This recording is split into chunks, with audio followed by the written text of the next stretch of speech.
според законите на Соединетите Американски држави не може да биде тужен за клевета лице кое што сведочи пред суд за изјава дадена на суд, значи не можеме да имаме ние ни стварна надлежност.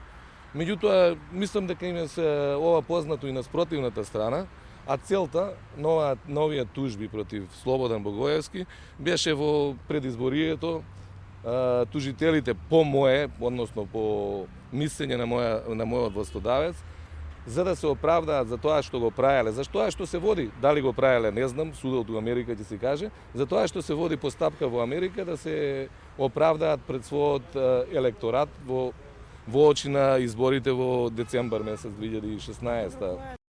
Нека заврши подготвителното рочиште и во зависност од одлуката на судот ќе процесуирам кривична постапка против тужителите и сите кои учествуваат во ово. Затоа што очигледно е дека се обидуваат да постигнат повеќе ефекти. Прво, да се правдат пред електоратот дека ето тие се честни, невини.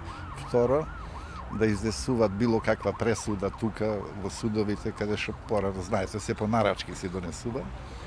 И да покријат кривична постапка со постапка за граѓанска одговорност за клевета.